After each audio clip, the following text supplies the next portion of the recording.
Question है, भारत के निम्नलिखित में से किस पड़ोसी देश का क्षेत्रफल सबसे कम है? ये चार ऑप्शन आपको दिए गए हैं। सबसे पहले देखिए, एक बार आप लोग प्रयास करिएगा, आपके पास 5 से 6 सेकंड का समय होगा।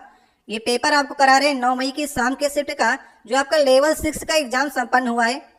तो इसका सही ऑप्शन होगा भूटान। देखिए, भारत के पड़ोसी देशों में भूटान का क्षेत्रफल जो है वो सबसे कम है। कितना है? 38,394 वर्ग किलोमीटर जो क्षेत्रफल है, ये भूटान का क्षेत्रफल है।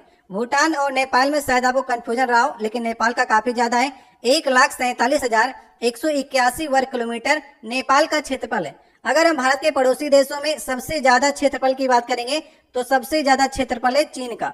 भारत के क्षेत्रफल का 3 गुना जो है वो चीन का क्षेत्रफल है। भारत का क्षेत्रफल भी आपके एग्जाम में पूछा जाता है, कितना क्षेत्रफल है? 32,87,263 वर्ग किलोमीटर। ठीक है, 32,87,263 वर्ग किलोमीटर जो क्षेत्रफल है वो भारत का है। भारत से 3 गुना जो है वो चीन का है। अगर हम विश्व की बात करेंगे तो विश्व में भी आप लोग याद रखिएगा, रूस, कनाडा, चीन, अमेरिका, ब्राजील, ऑस्ट्रेलिया, भारत। तो भारत 7वें नंबर पर आता है। और सबसे ज्यादा विश्व की बात करेंगे, विश्व में सबसे ज्यादा 21 में नेताजी सुभाष राष्ट्रीय संस्थान में national federation cup senior athletics championship में पुरुषों की 3000 मीटर स्टेपल चेज कितने समय में जीती थी? ये 4 ऑप्शन दिए गए और चारों ऑप्शन में आप देख रहे होंगे कि 8 मिनट 8 मिनट 8 मिनट चारों ऑप्शन में कॉमन दिए गए हैं, सिर्फ सेकंड में अंतर किया गया। तो ये अविनाश सांवले कौन है? ये अविनाश सांवले महाराष्ट्र के खिलाड़ी हैं जो स्टेपल चेज करते हैं, दौड़ते हैं। स्टेपल चेज क्या होती है? जैसे कि दौड़ होती है और बीच बीच में आपको बाधाएं मिलती हैं, बैरिकेटिंग मिलती है, उसको पार करना होता है, कहीं पर पानी मिलता है। इस प्रकार से ढेर सारी बहुत सी बाधाएं रास्ते में आती हैं, उसको दौड़ करके पार करना होता है। अविनाश सांवले जो थे ओलंपिक्स के लिए क्वालिफाई भी हुए थे।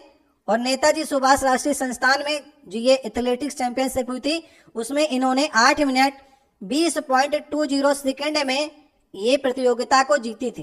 तो सही ऑप्शन कौन सा ऑप्शन होगा? पहला वाला ऑप्शन जो होगा वो सही ऑप्शन होगा। तीसरा क्वेश्चन है, एकाधिकार तथा प्रतिबंधात्मक व्यवहार अधिनियम MRTP निम्नलिखित में से किस वर्ष से प्रभावी हुआ? ये 4 ऑप्शन दिए गए हैं।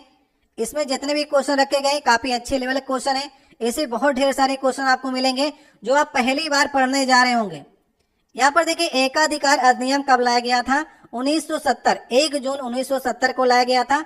चतुर्थ पंचवर्षीय योजना के दौरान लाया गया था। अब ये एकाधिकार अधिनियम क्या होता है? जैसे कोई कंपनी होती है, किसी वस्तु का निर्माण करते करते एक अपनी उच्च अवस्था में पहुंच जाती है। जब कंपनी उच्च अवस्था में पहुंच जाती है तो वो प्रतिस्पर्धा को खत्म कर देती है और बाजार में एकाधिकार स्थापित कर लेती है। तो वो बाजार को नियंत्रित करना स्टार्ट कर देती है। वो रेट को घटा सकती है, बढ़ा सकती है। तो बाजार को नियंत्रित करना अर्थव्यवस्था के प्रतिकूल माना जाता है, इसलिए ये MRTP अधिनियम लाया गया था। चौथा क्वेश्चन है, पर्यटन को बढ़ावा देने के लिए बनाया गया कृत्रिम द्वीप है पाम जुमेराह निम्नलिखित में से किस देश की परियोजना है? ये 4 ऑप्शन आपको दिए गए। आपने देखा जरूर होगा पाम जुमेराह को, लेकिन आप नाम इसका नहीं सुने होंगे। पाम जुमेराह आप देखे होंगे जब भी आप कहीं पर टीवी में देखते होंगे, UAE में दुबई देखते होंगे, तो दुबई में आपको ताड़ के पेड़ जैसा आकृति दिखती होगी। ये एक प्रकार का कृत्रिम द्वीप बनाया गया है जिसका नाम रखा गया है पाम जुमेराह। ठीक है, तो पर्यटन को बढ़ावा देने के लिए इसे 2001 में बनाना स्टार्ट किया गया था। 20 सालों तक लगातार इसे बनाया गया। तो 20 सालों से योजना चल रही है पाम जुमेराह को विकसित करने की, जो कि एक कृत्रिम द्वीप है पर्यटन को बढ़ावा देने के लिए। 5वां क्वेश्चन है, किस पूर्व एथलीट को BBC ने Indian sport women of the year 2021 में लाइफ टाइम अचीवमेंट अवार्ड से सम्मानित किया है? ये 4 ऑप्शन दिए गए। ये क्वेश्चन मैंने आपको करंट अफेयर की सीरीज में कराया भी था। अंजू बॉबी जॉर्ज ये क्या थी? पूर्व लॉन्ग जंपर थी जिन्हें लाइफ टाइम अचीवमेंट अवार्ड मिला है BBC का। BBC का फुल फॉर्म होता है ब्रिटिश ब्रॉडकास्टिंग कारपोरेशन, जो ये अवार्ड देती है। अगर हम बात करें Indian sport women of the year 2021 किसे मिला है? तो मीराबाई चानू को मिला है। ठीक है, इन्हें जो मिला है अंजू बॉबी जॉर्ज को, वो लाइफ टाइम अचीवमेंट अवार्ड मिला है इस श्रेणी का। अगर sport women of the year बात करेगा तो मीराबाई चानू को सही कीजिएगा। दोनों में आप लोग अंतर समझने का प्रयास कीजिएगा। इसका सही ऑप्शन होगा पहला वाला। 6वां क्वेश्चन है, कल्लड़ की रजत रंगनी में कहां पर के शासन वाले राजाओं के इतिहास का वर्णन किया गया है? वो भी संस्कृत में किया गया है। संस्कृत में जो रचना की गई है इसे सबसे प्रामाणिक रचना मानी जाती है, क्योंकि इसमें जो वर्णन किया गया है वो बहुत बढ़ा चढ़ाकर नहीं किया गया, ठीक है, इसलिए प्रामाणिक रचना मानी जाती है। कल्लड़ की रजतंकिनी जो कि कश्मीर के इतिहास के बारे में बताती है, ये संस्कृत ग्रंथ है और इसकी रचना हुई थी 1148 से लेकर के 1150 के आसपास, ठीक है। तो रजतंकिनी में कश्मीर के इतिहास के बारे में वर्णन किया गया है। 7वां क्वेश्चन है, नीचे जो आपको खाद्य पदार्थों की सूची दी गई है इसमें विटामिन सी से संबद्ध स्रोत आपको बताने हैं कि विटामिन सी किसमें से आपको मिलेगा।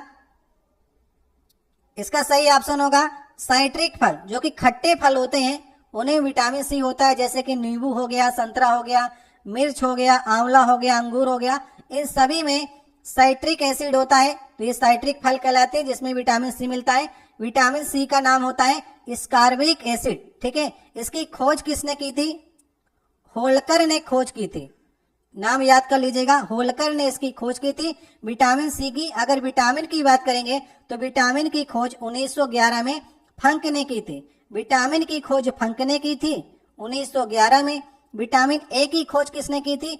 ए और बी की खोज मैकलम ने की थी, सी की खोज होल्कट ने की थी और डी की खोज हॉपकिंस ने की थी। ये सब चीजें आपको याद करके चलनी है। 8वां क्वेश्चन है, संस्कृति मंत्रालय द्वारा फरवरी 2021 में पश्चिम बंगाल में एक भारत श्रेष्ठ भारत के लक्ष्य को प्राप्त करने के लिए एक प्रमुख महोत्सव का आयोजन किया गया। इस उत्सव का नाम आपको बताना है। इस उत्सव का नाम है राष्ट्रीय संस्कृति महोत्सव। राष्ट्रीय संस्कृति मंत्रालय द्वारा राष्ट्रीय संस्कृति महोत्सव जो है ये बंगाल में मनाया गया फरवरी 2021 में, ठीक है। तो नाम तो सिंपल है, संस्कृति मंत्रालय ने राष्ट्रीय संस्कृति मंत्रालय को महोत्सव को मनाया फरवरी 2021 में पश्चिम बंगाल में। 9वां क्वेश्चन है, जून 2021 में तेलंगाना सरकार ने मेडिसिन फ्रॉम दी स्काई परियोजना को विकसित करने के लिए ई कॉमर्स फर्म या फिर ई कॉमर्स किस कंपनी के साथ साझेदारी की? मेडिसिन फ्रॉम दी स्काई मतलब जो दवाइयां हैं ये आपको स्काई से मिलेंगी, मतलब ड्रोन के माध्यम से मिलेंगी। नागरिक उड्डयन मंत्री ज्योतिरादित्य सिंधिया ने इस योजना को स्टार्ट किया था तेलंगाना में किसकी साझेदारी के साथ में? Flipkart internet provided limited company के साथ में साझेदारी करके तेलंगाना सरकार के द्वारा ये योजना को स्टार्ट किया गया। तो ड्रोन के माध्यम से दवाइयां जो हैं आपके पास पहुंचाई जाएंगी, इसमें फ्लिपकार्ट सहायता करेगा। तो सही ऑप्शन होगा लास्ट वाला ऑप्शन। 10वां क्वेश्चन है, अटल सुरंग दुनिया की सबसे लंबी राजमार्ग सुरंग है। ये मनाली को किससे जोड़ती है? ये 4 ऑप्शन आपको दिए गए हैं। मनाली को किससे जोड़ती है? देखिए, अटल सुरंग का पहले नाम था रोहतांग सुरंग। ये नाम याद रखिएगा, एग्जाम में पूछ लेगा आपसे कि रोहतांग सुरंग का नाम चेंज करके अब क्या कर दिया गया है, तो अटल सुरंग कर दिया गया है। ये मनाली को लेह से जोड़ती है, लेह को लाहौल स्पीति भी कहते हैं। तो सही ऑप्शन होगा दूसरा वाला। इसका किलोमीटर भी याद रखिएगा, कितने किलोमीटर की है? 9.02 किलोमीटर की है। घोड़े की नाल की आकृति की है, ठीक है, रोहतांग सुरंग, जिसका नाम चेंज करके अटल सुरंग कर दिया गया है। 10,000 फीट से अधिक ऊंचाई में स्थित विश्व की सबसे लंबी राजमार्ग सुरंग है, जो कि मनाली को लेह से जोड़ती है। मनाली पड़ता है हिमाचल प्रदेश में और लेह पड़ता है लद्दाख में। तो हिमाचल प्रदेश को लद्दाख से जोड़ती है, एग्जैक्ट पूछेगा तो मनाली को लेह से जोड़ती है या फिर लाहौल स्पीति से जोड़ती है। 11वां क्वेश्चन है, संयुक्त राष्ट्र विकास कार्यक्रम UNDP द्वारा तैयार मानव विकास सूचकांक रिपोर्ट 2020 में पहले स्थान पर कौन देश रहा है? ये 4 ऑप्शन दिए गए। 1990 में पाकिस्तानी अर्थशास्त्री महबूबुल हक ने मानव विकास सूचकांक की खोज की थी, ठीक है। तो कौन सा देश 2020 रिपोर्ट में पहले स्थान पर रहा है? तो नॉर्वे देश रहा है, ठीक है। 189 देशों में नॉर्वे प्रथम स्थान पर रहा है। अगर भारत की रैंक की बात करेंगे तो भारत की रैंक 131 है मानव विकास सूचकांक रिपोर्ट 2020 में। नॉर्वे के बाद अगर हम देशों की बात करेंगे, नॉर्वे के बाद आयरलैंड का नंबर आता है, फिर स्विट्जरलैंड, हांगकांग, आइसलैंड। तो इस प्रकार अगर क्रम आप याद रखना चाहते हैं तो क्रम भी आप लोग याद कर सकते हैं। इसमें देखिए क्या देखा जाता है, किसी भी देश की जीवन प्रत्याशा, शिक्षा और स्वास्थ्य, इन 3 चीजों के बारे में ये रिपोर्ट दी जाती है। जिस देश की अच्छी होती है, जीवन प्रत्याशा, शिक्षा और स्वास्थ्य, ये भी आपके एग्जाम में पूछा जाता है। 12वां क्वेश्चन है, वे भारतीय तबला उस्ताद आपको बताने हैं जो संगीतकार भी रहे, ताल वादक भी रहे, संगीतकार, 2 बार लिख दिया, संगीतकार और फिल्म अभिनेता निम्नलिखित में से वो कौन है जिन्हें 1988 में पद्मश्री मिला और 2002 में पद्म भूषण सम्मान मिला? ये 4 ऑप्शन दिए गए और आपको बता दी कि चारों ऑप्शन में आपको तबला वादक नजर आएंगे। अनिंदो भी तबला बजाते हैं, अल्लाह रखा, जाकिर हुसैन, पंडित कुमार बोस, ये सारे तबला वादक हैं। तो आपको याद करना पड़ेगा कि पद्म भूषण किसे मिला। देखिए पद्म श्री तो मिला हुआ है अल्लाह रखा खां को भी, लेकिन सन अलग है। अल्लाह रखा खां जो थे वो जाकिर हुसैन के पिताजी थे, लेकिन उन्हें पद्म भूषण नहीं मिला। पद्म भूषण सिर्फ मिला है जाकिर हुसैन को। तो सही ऑप्शन कौन सा ऑप्शन होगा? तीसरा वाला ऑप्शन। जबकि चारों जो हैं आपके ऑप्शन में तबला वादक ही रखे गए।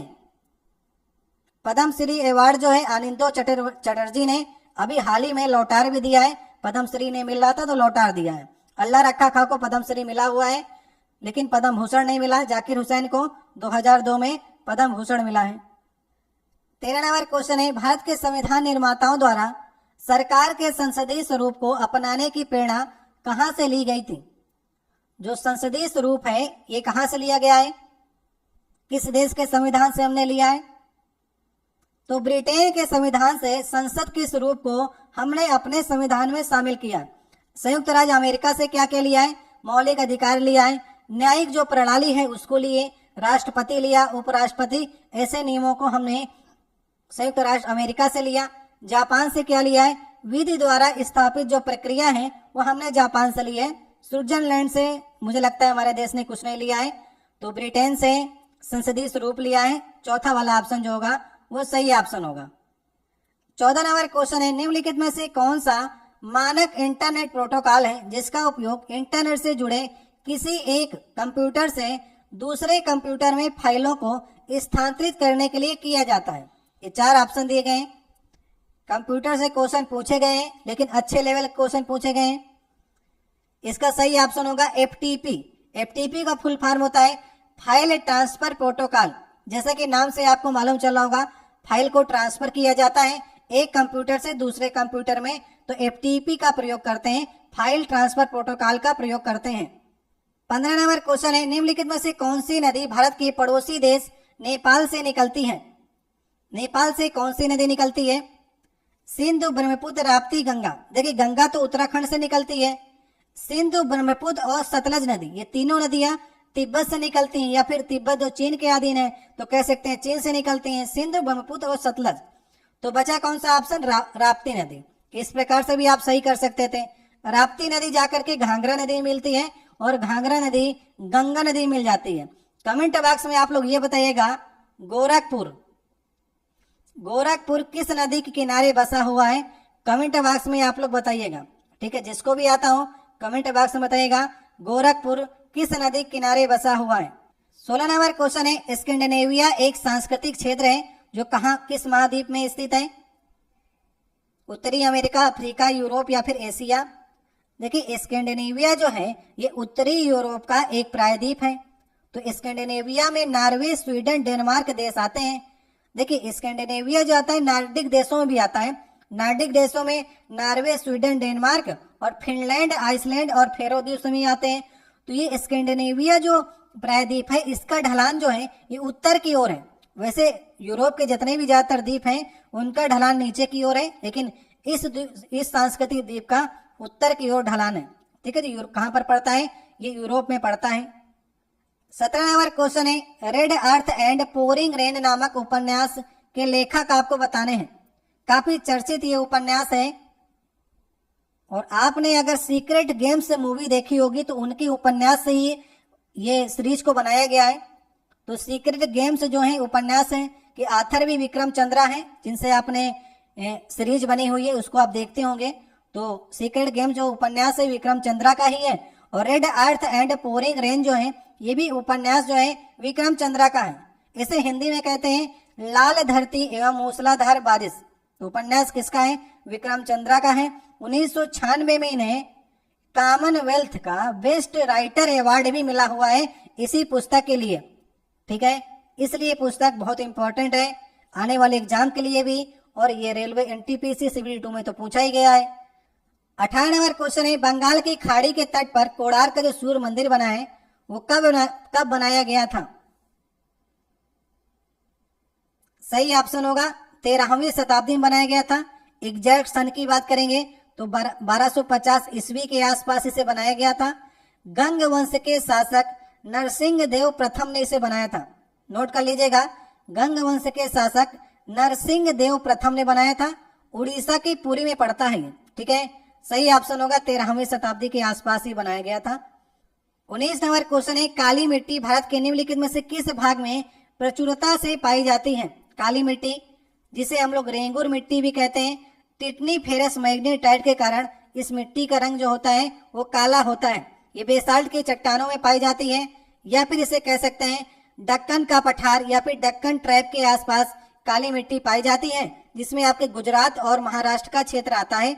तो सही ऑप्शन होगा लास्ट वाला ऑप्शन। तो काली मिट्टी किसके लिए उपयोगी होती है? कमेंट बॉक्स में आप लोग बताइएगा। काली मिट्टी जो है उसमें किस चीज की खेती की जाती है? ये कई बार मैंने आपको बताया है और आप बता भी सकते हैं। तो 2 क्वेश्चन मैंने आपसे पूछे हैं, इन दोनों प्रश्नों के आप लोग जवाब दीजिएगा। पहले तो आप लोग ये बताइएगा गोरखपुर किस नदी किनारे है और काली मिट्टी किस खेती के लिए उपयोगी होती है। 20 नंबर क्वेश्चन है, पढ़ने की आपको पुस्तक बतानी है जो संस्कृत व्याकरण का विकास हुआ है। तो उस पुस्तक का नाम बताना है। पढ़ने की पुस्तक है ये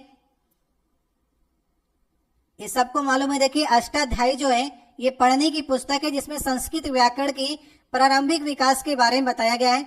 बुद्ध चरित्र भी आपके एग्जाम में बहुत बार पूछा गया है। बुद्ध चरित्र जो है ये अश्वघोष की पुस्तक है, ठीक है। बुद्ध चरित्र हो गया, महावस्तु, ललित विस्तार, ये सभी बौद्ध ग्रंथ हैं।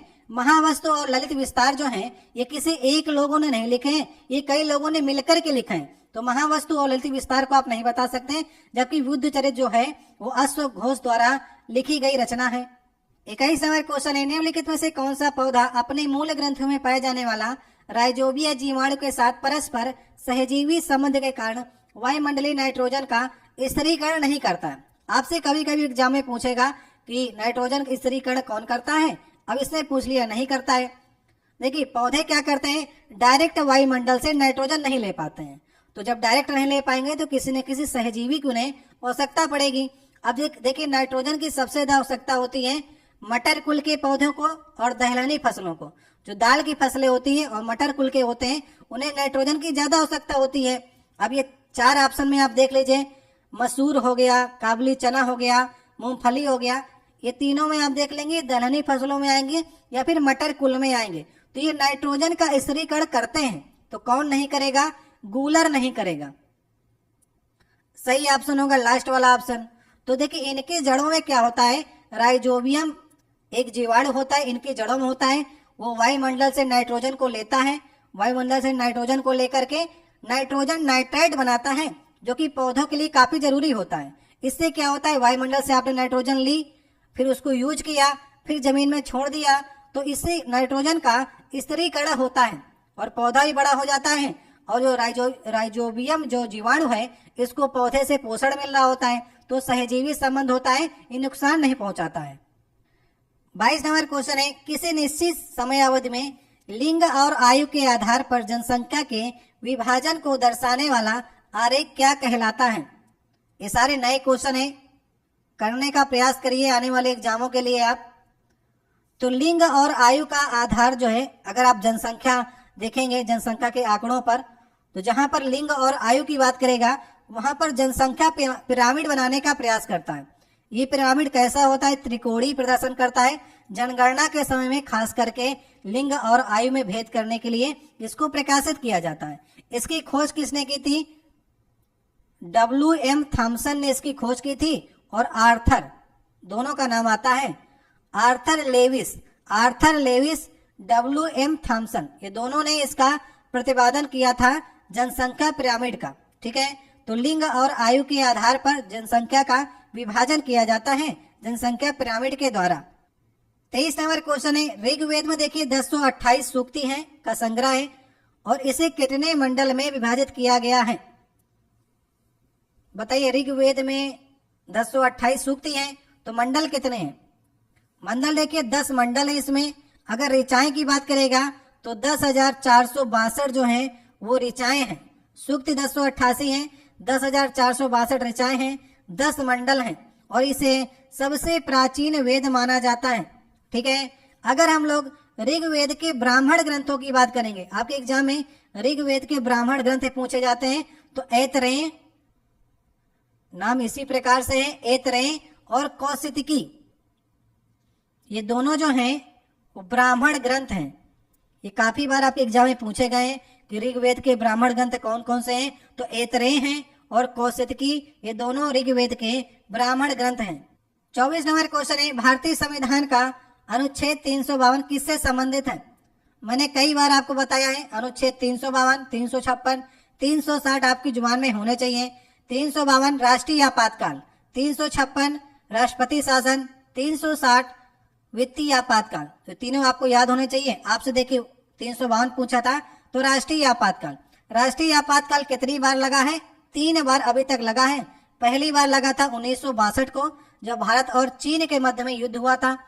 दूसरी बार आपको कंफ्यूजन नहीं होना चाहिए, दूसरी बार 1965 में नहीं लगा, जब भारत पाकिस्तान के साथ में युद्ध हुआ था, क्योंकि 1962 वाला ही 1965 तक लगा था। दूसरी बार हुआ 1971 में, जब भारत और पाकिस्तान के मध्य में युद्ध हुआ बांग्लादेश को लेकर के। तीसरी बार लगा 1975 को। अब देखिए 3 कारणों से ये लगता है, युद्ध, बाह्य आक्रमण, सशस्त्र विद्रोह। युद्ध देखिए, मान लीजिए आपका देश युद्ध में सम्मिलित नहीं है, अन्य देश में वर्ल्ड वॉर 3 हो गया, तो सभी देश लड़ रहे हैं, बाद में आपको लड़ना पड़ा, तो वो युद्ध में शामिल होता है। 1962 वाला बाह्य आक्रमण के कारण लगा था, 1971 वाला भी बाह्य आक्रमण, 1975 वाला सशस्त्र विद्रोह। पहले इसका नाम जो था आंतरिक अशांति था, ठीक है, आंतरिक अशांति के कारण 1975 में लगाया गया। लेकिन फिर 44वां संविधान संशोधन 1978 आया, जिसमें आंतरिक अशांति नामक शब्द को काट करके उसकी जगह पर सशस्त्र विद्रोह शामिल किया गया। तो पहला वाला बाह्य आक्रमण, दूसरा वाला बाह्य आक्रमण, तीसरा वाला आंतरिक अशांति, बाद में नाम चेंज कर दिया गया, उसका सशस्त्र विद्रोह कर दिया गया। तो इस समय देखिए जब राष्ट्रीय आपातकाल लगता है तो 2 आर्टिकल आपके वो निलंबित नहीं होते हैं, बाकी सभी आपके जितने भी मूल अधिकार हैं उनके आर्टिकल निलंबित हो जाते हैं। आर्टिकल 20 और 21, आर्टिकल 20 और 21 जो है ये निलंबित नहीं होते हैं, बाकी जितने आपके मूल अधिकार हैं वे सारे निलंबित हो जाते हैं। ये सारी बातें आपको याद करके चलनी है। 25 नंबर क्वेश्चन है, सांची के स्तूप में निम्नलिखित में से कौन सा प्रतीक चिन्ह सारनाथ में बुद्ध द्वारा दिए गए प्रथम उपदेश को वर्णित करता है?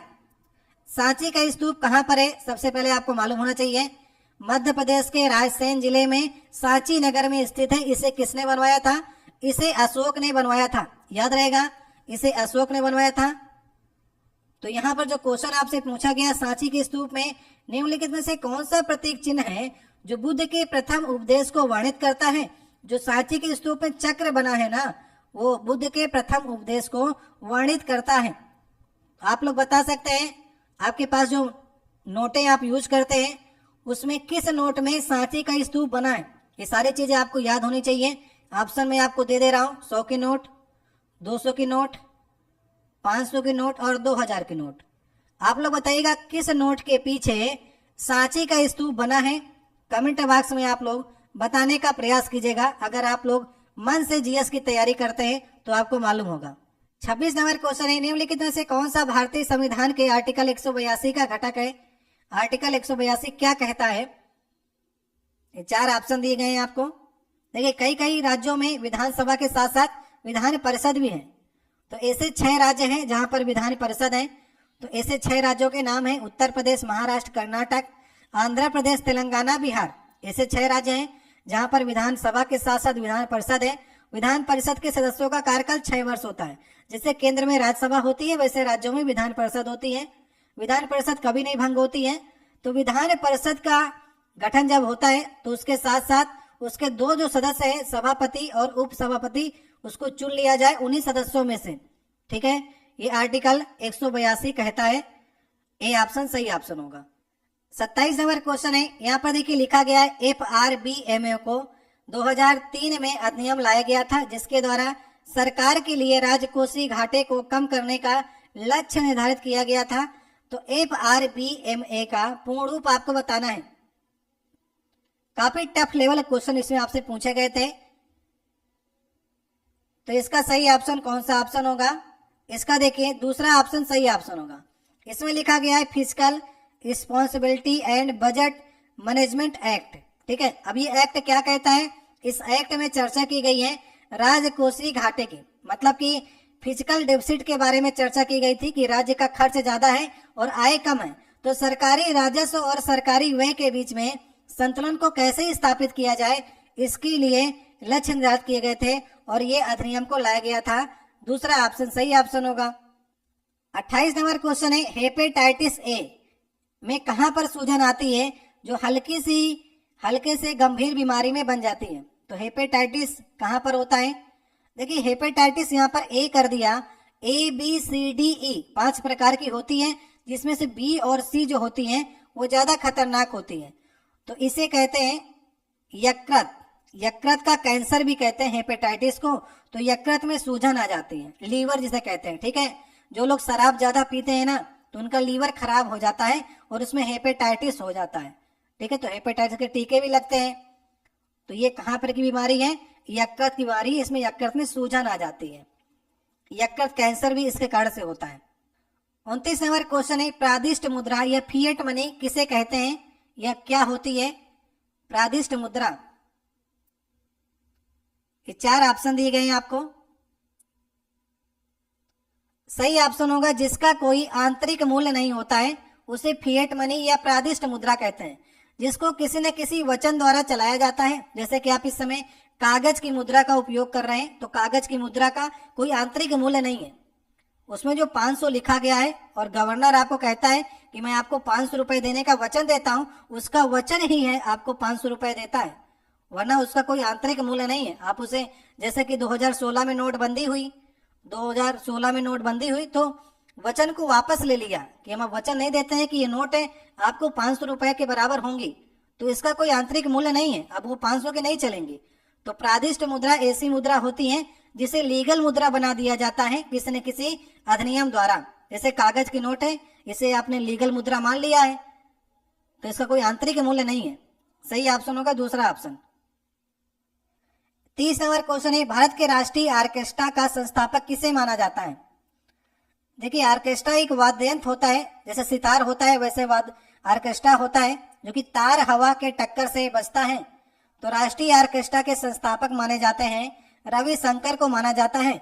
ये सितार वादक थे। 1999 में इन्हें भारत रत्न अवार्ड भी मिला है।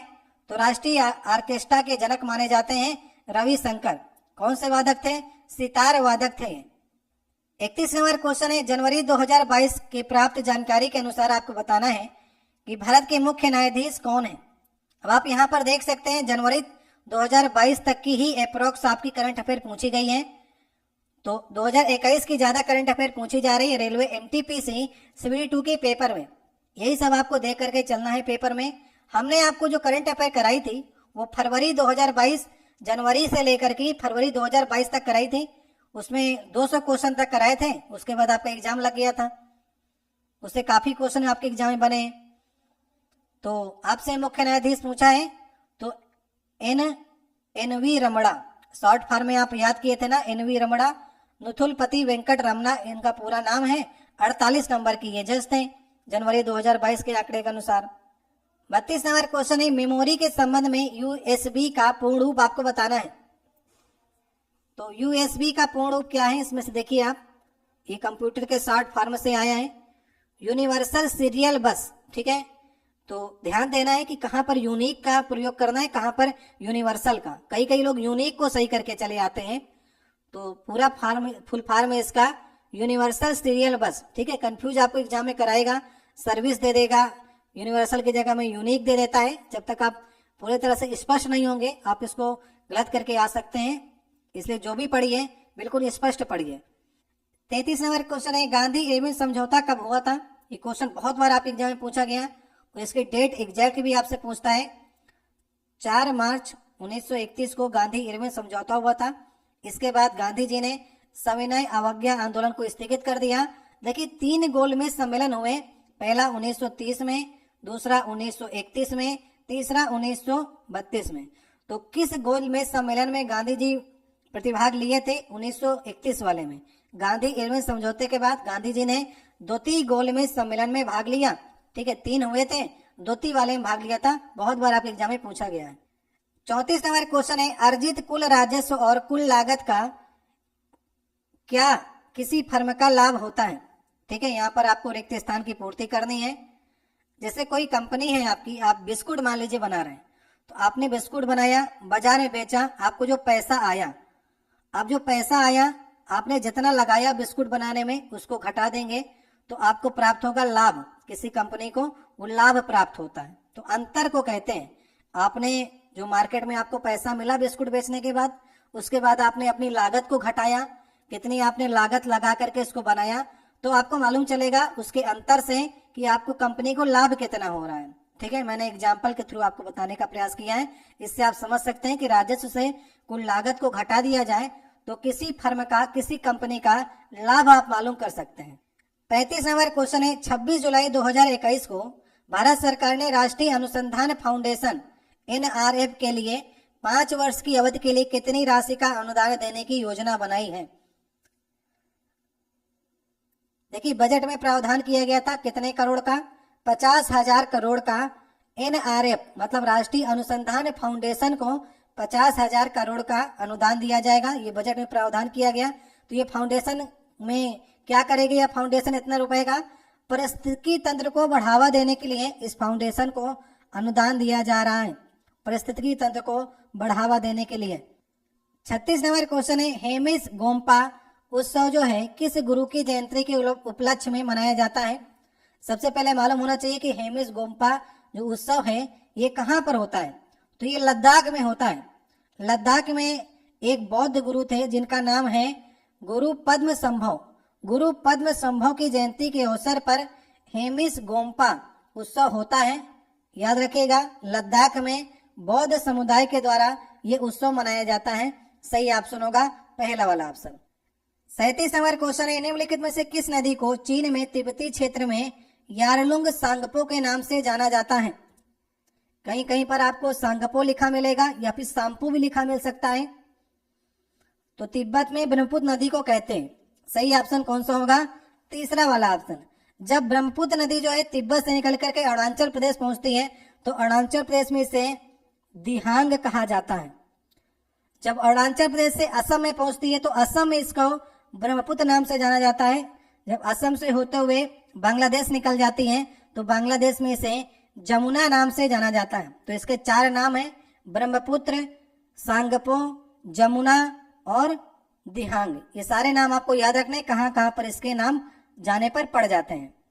38 नंबर क्वेश्चन है, निम्नलिखित में से किस भू सर्वेक्षण उपग्रह को नासा और इसरो द्वारा संयुक्त रूप से प्रक्षेपित किया गया। देखिए, नासा कहाँ कंपनी है, अमेरिका की, इसरो भारत की है।